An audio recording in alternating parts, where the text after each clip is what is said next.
আসসালামু আলাইকুম। সংবাদে আপনাদের সবাইকে স্বাগত জানাচ্ছি। আমি ফিরোজ তোহা। শুরুতেই আরবে কেবলস সংবাদ শিরোনাম।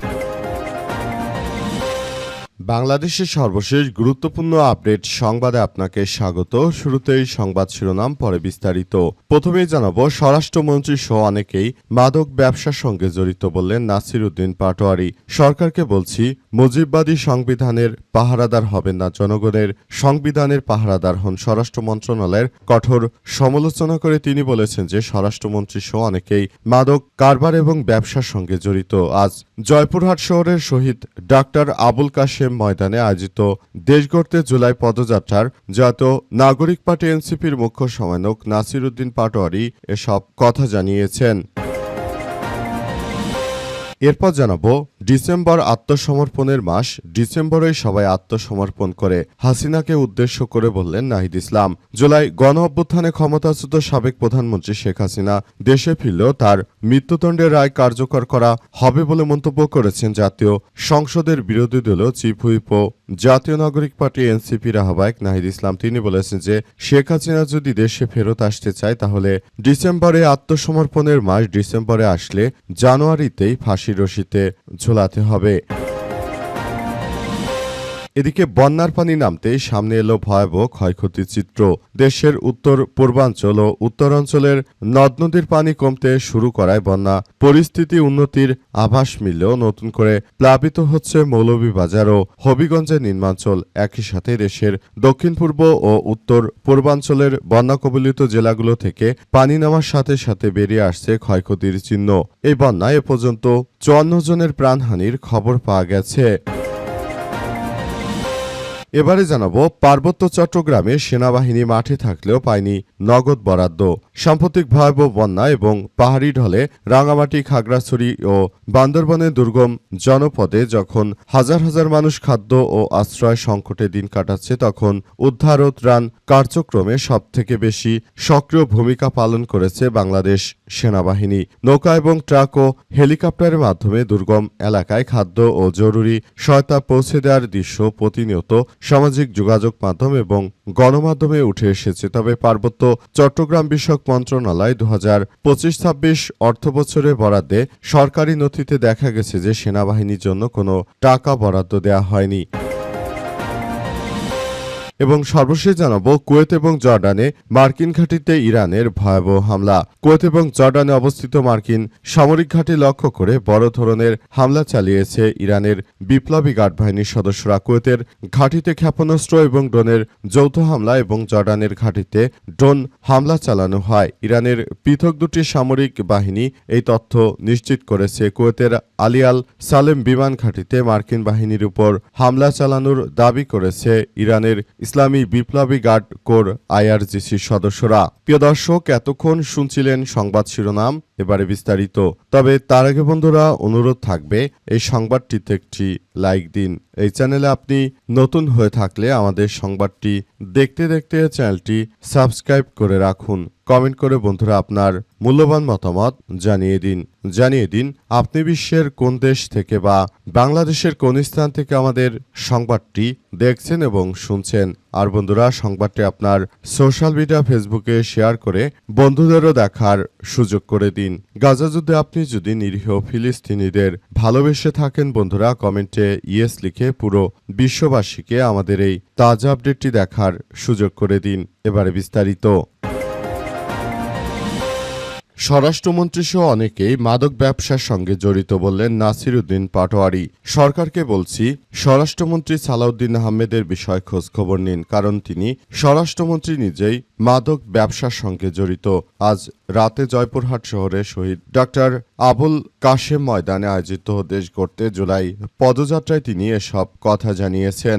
নাসির উদ্দিন পাটোয়ারি জানিয়েছেন যে বাংলাদেশটাকে সুন্দরভাবে গড়ে তুলতে আমরা বদ্ধপরিকর, তবে বিষয়গুলো নিয়ে আমরা খুবই সন্দিহান যে স্বরাষ্ট্রমন্ত্রী সালাউদ্দিন তিনি নিজেই মূলত এর সঙ্গে জড়িত।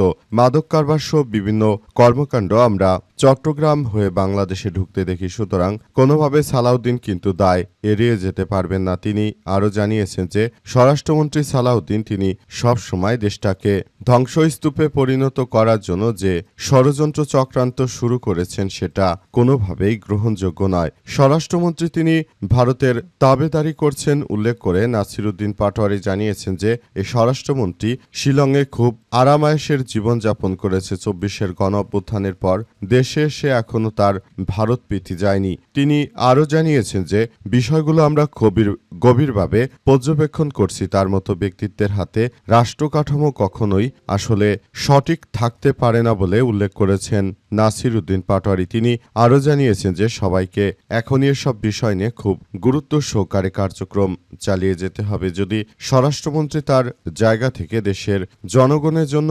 পর্যাপ্তভাবে কার্যক্রম করতে না পারেন তাহলে ভবিষ্যতে তার জন্য এক ভয়াবহ বিপর্যয়কর পরিস্থিতির অপেক্ষা করছে বলে উল্লেখ করেছেন নাসিরুদ্দিন পাটোয়ারি। ডিসেম্বরে আত্মসমর্পণের মাস। ডিসেম্বরে সবাই আত্মসমর্পণ করে শেখ হাসিনার বিষয়ে বললেন নাহিদ ইসলাম। বাংলাদেশের সাবেক প্রধানমন্ত্রী শেখ হাসিনা বর্তমান ভারতে পলাতক থাকলেও তিনি এবছর ডিসেম্বরের মাসে আত্মসমর্পণ করে তারপর বাংলাদেশে ফেরত আসার কথা বলেছেন। তিনি রয়টার্সের কাছে সাক্ষাৎকার দেওয়ার সময় সব কথা জানিয়েছেন। এ বিষয়ে এনসিপির আহ্বায়ক নাহিদ ইসলাম জানিয়েছেন যে শেখ হাসিনা যেহেতু বর্তমানে ভারতে পলাতক রয়েছে আর তিনি রয়টার্সের কাছে জানিয়েছেন যে তিনি এবছর ডিসেম্বর মাসে তিনি নেতাকর্মী সহ আত্মসমর্পণ করে তারপর দেশে ফেরত আসবেন। সুতরাং ডিসেম্বর মাস আসার পরেই কিন্তু সবাই ডিসেম্বরে আত্মসমর্পণ করে, সুতরাং শেখ হাসিনা ডিসেম্বরে আত্মসমর্পণ করবে এবং জানুয়ারিতে ফাঁসি রশিতে ঝুলবে। কারণ যেভাবে গণহত্যা চালিয়েছেন, যেভাবে সবকিছু ধ্বংসস্তূপে পরিণত করেছেন সেটাকে কোনোভাবেই আসলে গ্রহণযোগ্য নয় বলে উল্লেখ করা হয়েছে। সবকিছু খুব সুন্দরভাবে গড়ে তুলতে সবাইকে ব্যাপকভাবে কার্যক্রম চালিয়ে যেতে হবে বলে জানিয়েছেন নাহিদ ইসলাম। তিনি সবাইকে ইতিমধ্যে এসব বিষয়গুলো থেকে দূরে সরে একটি সুন্দর ও সমৃদ্ধি রাষ্ট্র কাঠামো গড়ে তোলার ব্যাপারে সবাই একসঙ্গে কাজ করার প্রতি উদাত্ত আহ্বান জানিয়েছেন জাতীয় নাগরিক পার্টি এনসিপির নেতা নাহিদ ইসলাম। বন্যার পানি নামতেই সামনে এলো ভয়াবহ ক্ষয়ক্ষতির চিত্র। দেশের উত্তর পূর্বাঞ্চল ও উত্তরাঞ্চলের নদ নদীর পানি কমতে শুরু করায় বন্যা পরিস্থিতি উন্নতির আভাস মিললেও নতুন করে প্লাবিত হচ্ছে মৌলভীবাজার ও হবিগঞ্জের নিম্নাঞ্চল। একই সঙ্গে দেশের দক্ষিণ পূর্ব উত্তর পূর্বাঞ্চলে বন্যা কবলিত জেলাগুলো থেকে পানি নামার সাথে সাথে বেরিয়ে আসছে অবকাঠামো, কৃষি ও মৎস্য খাতের ব্যাপক ক্ষয়ক্ষতির চিত্র। বর্তমান এই বন্যায় এ পর্যন্ত ৫৪ জনের প্রাণহানির খবর পাওয়া গেছে। পানি উন্নয়ন বোর্ড পাউবোর বন্যা পূর্বাভাস সতর্কীকরণ কেন্দ্রের তথ্য অনুযায়ী সুরমা, কুশিয়ারা এবং নেত্রকোনার নদীগুলোর পানি হ্রাস পাওয়ায় আগামী ২৪ থেকে ৪৮ ঘণ্টায় সিলেট, সুনামগঞ্জ ও নেত্রকোনা জেলার বন্যা পরিস্থিতি উন্নতি হতে পারে। একই সঙ্গে তিস্তা নদীর পানি স্থিতিশীল হয়ে হ্রাস পাওয়ার সম্ভাবনায় গাইবান্ধার নিম্নাঞ্চলে উন্নতির আশা করা হচ্ছে। তবে গত ২৪ ঘণ্টায় মনু, খোয়াই ও ধলাই নদীর পানি বৃদ্ধি পায়। মৌলভীবাজার ও হবিগঞ্জের নিম্নাঞ্চল সাময়িকভাবে প্লাবিত হওয়ার আশঙ্কা করা হয়েছে। বর্তমানে তিস্তা, কুশিয়ারা, ব্রহ্মপুত্র নদ নদীর পানি একটু কমেছে, তবে বিপদ এখনও কাটেনি। এই মুহূর্তে যে কার্যক্রম চলছে তাতে বিপর্যয় আরও বাড়তে পারে। সবকিছুকে খুব ধৈর্য সহকারে কার্যক্রম চালিয়ে যাওয়ার জন্য সরকারের পক্ষ থেকে আহ্বান জানানো হয়েছে। সবাইকে বলা হয়েছে যে ধৈর্য ধরে যে কোনো বিপর্যয়কে মোকাবেলা করতে হবে। দেশে বন্যা পরিস্থিতি আরও কতটা ভয়াবহ হতে পারে সে সম্পর্কে এখন পর্যন্ত আবহাওয়া অফিস থেকে বলা হয়নি, তবে সেখান থেকে বলা হয়েছে যে দুর্যোগ এখনও শেষ হয়নি, দুর্যোগ আরও মহাপর্যায়ে দুর্যোগ আসতে পারে দেশে। তাই সবাইকে সব বিষয়গুলো নিয়ে খুবই সতর্কতার সহিত ধৈর্য ধারণ করতে হবে বলে উল্লেখ করা হয়েছে। পার্বত্য চট্টগ্রামে সেনাবাহিনী মাঠে থাকলেও পায়নি নগদ বরাদ্দ। সাম্প্রতিক ভয়াবহ বন্যা ও পাহাড়ি ঢলে রাঙামাটি, খাগড়াছড়ি ও বান্দরবনের দুর্গম জনপদে যখন হাজার হাজার মানুষ খাদ্য ও আশ্রয় সংকটে দিন কাটাচ্ছেন, তখন উদ্ধার ও ত্রাণ কার্যক্রমে সবচেয়ে বেশি সক্রিয় ভূমিকা পালন করেছে বাংলাদেশ সেনাবাহিনী। নৌকা, ট্রাক ও হেলিকপ্টারের মাধ্যমে দুর্গম এলাকায় খাদ্য ও জরুরি সহায়তা পৌঁছে দেওয়ার দৃশ্য প্রতিনিয়ত সামাজিক যোগাযোগ মাধ্যমে ভাইরাল হয়েছে।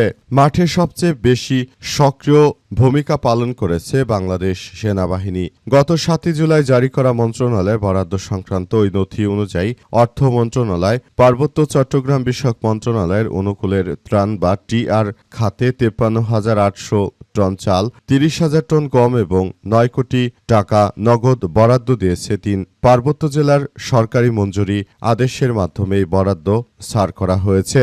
নথি অনুযায়ী সংস্কৃতি ও উন্নয়ন প্রকল্পের আওতায় চট্টগ্রামের 24 পদাতিক ডিভিশনের জিওসির অধীনে সেনাবাহিনীর জন্য 4,000 টন চাল ও 8,000 টন গমসহ মোট 12,000 মেট্রিক টন খাদ্যশস্য বরাদ্দ রাখা হয়। তবে এ খাতে কোনো নগদ অর্থ বরাদ্দ নেই। অন্যদিকে ভারত প্রত্যাগত উপজাতীয় শরণার্থী পুনর্বাসন কর্মসূচি এবং একই কর্মসূচি সংশ্লিষ্ট টাস্কফোর্সের জন্য পৃথকভাবে মোট 9 কোটি নগদ বরাদ্দ রাখা হয়েছে। পাশাপাশি সব কর্মসূচির আওতায় প্রায় 71,000 টন খাদ্যশস্য বরাদ্দের তথ্য পাওয়া গেছে।